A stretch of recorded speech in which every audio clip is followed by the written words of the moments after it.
कधीतरी जर आपल्याला ढोकळा खाण्याची इच्छा झाली तर कुठलीच पूर्वतयारी न करता, डाळ तांदूळ न भिजवता, पीठ न आंबवता असा हा नाश्त्यासाठी मस्त स्पॉन्जी जाळीदार असा वाटीतलं खमण आपण आज बनवणार आहोत।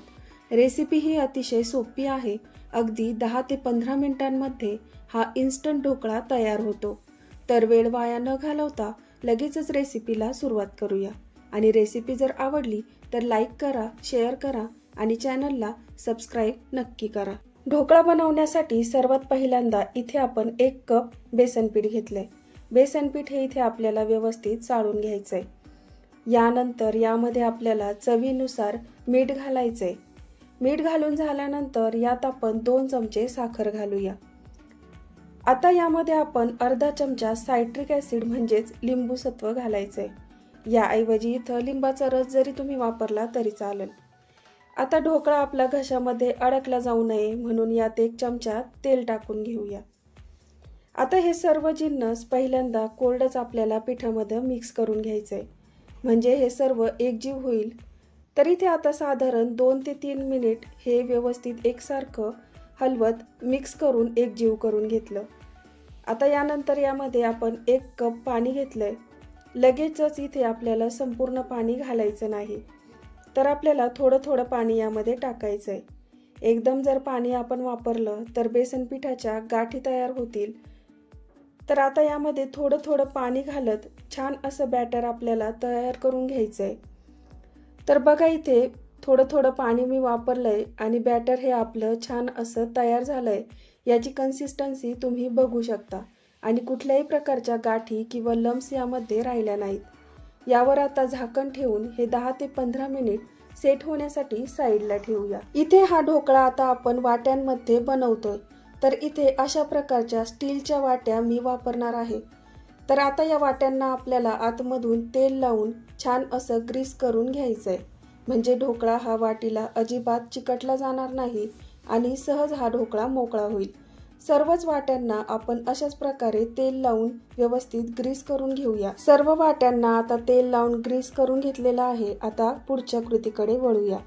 तर यानंतर एका कढईमध्ये आपण 2 ग्लास पाणी गरम करायला ठेवून देऊया। यामध्ये आता एक अशा प्रकारे स्टँड ठेवूया। याऐवजी इथे वाटी किंवा प्लेटही तुम्ही ठेवू शकता। आता कढईवर झाकण ठेवायचं आणि पाण्याला छान अशी उकळी येईपर्यंत वाट पाहूया। तोपर्यंत 10 मिनिट झालेले आहेत आणि आपलं ढोकळ्याचं बॅटर हे छानपैकी सेट झालंय। आता हे बॅटर आपण परत एकदा छान असं मिक्स करून घेऊया। आता यामध्ये आपल्याला थोडंसं पाणी घालायचंय आणि या बॅटरची कन्सिस्टन्सी एकदम परफेक्ट अशी करून घ्यायची आहे।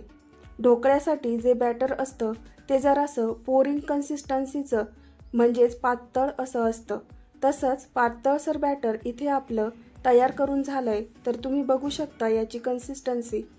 आता यामध्ये आपल्याला बारीक चिरलेली हिरवी मिरची घालायची। मिरचीचं प्रमाण आवडीनुसार कमी जास्त करू शकता। यानंतर 1 पॅकेट इनो फ्रूट सॉल्ट घालूया। याऐवजी तुम्ही इथे बेकिंग सोड्याचाही वापर करू शकता। आता यावर आपल्याला थोडं पाणी घालायचंय आणि इनो आपल्याला ॲक्टिवेट करून घ्यायचा आहे। इनो ॲक्टिवेट झाल्यानंतर लगेचच याला मिक्स करायचंय। इनो घातल्यानंतर बॅटर मस्त असं फ्लफी होतं, त्याच्यामुळे याला आपल्याला कंटिन्युअसली मिक्स करत राहायचंय। ढोकळा बनवताना काही वेळेस ढोकळा फुगत नाही, त्यासाठी जेव्हा इनो किंवा बेकिंग सोडा घालाल त्यावेळी बॅटर पटकन मिक्स करायचं आणि लगेचच कंटेनरमध्ये ट्रान्सफर करून वाफवण्यासाठी ठेवून द्यायचंय। इथे फ्लफी बॅटर आपलं तयार झालंय। आता याला वाट्यांमध्ये टाकून घेऊया। आता इथे वाटीमध्ये बॅटर टाकताना आपल्याला वाटी ही अर्ध्यापर्यंतच भरायची आहे, कारण ढोकळा हा शिजल्यानंतर फुगणार आहे। त्यामुळे प्रत्येक वाटीमध्ये अर्ध्यापर्यंतच आपल्याला बॅटर घालून घ्यायचंय। तर बघा इथे बॅटर हे सर्व वाट्यांमध्ये आपण टाकून घेतलेलं आहे। आता गॅसवर कढईमध्ये पाण्याला छान अशी उकळी आली आहे। आता लगेचच या ढोकळ्याच्या वाट्या आपल्याला स्टँडवरती ठेवून घ्यायच्या आहेत। यानंतर आपल्याला कढईवर झाकण ठेवायचं आणि हा ढोकळा मीडियम फ्लेमवर 10 ते 12 मिनिट वाफवून घ्यायचा आहे। तर बघा आता इथे 10 ते 15 मिनिट झालेत। ढोकळा आता आपण चेक करून बघूया। मस्त असा ढोकळा फुगलेला आहे। टूथपिकने चेक करूया, तर टूथपिक अगदी क्लीन येते, म्हणजे ढोकळा पूर्णपणे शिजला गेलाय। आता इथे आपल्याला गॅस बंद करायचा आहे आणि ह्या वाट्या थंड होण्यासाठी बाहेर काढून घ्यायच्या आहेत। 4 ते 5 मिनिट हे आपल्याला थंड करून घ्यायचंय। आता 4 ते 5 मिनिट झालेत, ढोकळा छान आपला थंड झाला। सुरीच्या मदतीने याच्या कड्या मोकळ्या करून घेतल्यात। आता वाटी पालथी करून हलक्या हाताने टॅप करत ढोकळा काढून घेऊया। अगदी सहज हा ढोकळा वाटीपासून वेगळा झालाय। बघा किती सुंदर हा ढोकळा तयार झालाय। अगदी मऊ आणि जाळीदार असा हा ढोकळा तयार झालाय। वाटीत बनवल्यामुळे छान मस्त असा आकार याला आलेला आहे। आता अशाच पद्धतीने सर्व वाट्यांमधील ढोकळा आपल्याला काढून घ्यायचा आहे आणि एका प्लेटमध्ये हे सर्व वाटी ढोकळे मी सेट करून घेणार आहे। आता यासाठी आपण एक तडका बनवून घेऊया। गॅसवर एका कढईमध्ये 1 चमचा तेल गरम करून घेतलं। आता तेल गरम झालं, यामध्ये 1 चमचा मोहरी घालायची। मोहरी तडतडल्यानंतर यामध्ये 7 ते 8 कढीपत्त्याची पानं घातली। नंतर यामध्ये 7 ते 8 मिरच्या उभ्या कट करून घालूया। मिनिटभर हे सर्व तेलामध्ये व्यवस्थित परतून घेऊया। आता यामध्ये अर्धा ग्लास पाणी घातलंय। पाणी घातल्यानंतर यात चवीनुसार मीठ घालायचं आणि यासोबत 1 चमचा साखर देखील घालूया। ढोकळ्याला आंबट गोड चव येण्यासाठी अर्ध्या लिंबाचा रस यात घालूया आणि हे सर्व छान मिक्स करून घेऊ। आता याला 2 ते 3 मिनिट मस्त अशी उकळी काढून घ्यायची आहे। तर बघा तडक्याला छान उकळी आली आहे। आता हा तडका आपण ढोकळ्यावर घालून घेऊया।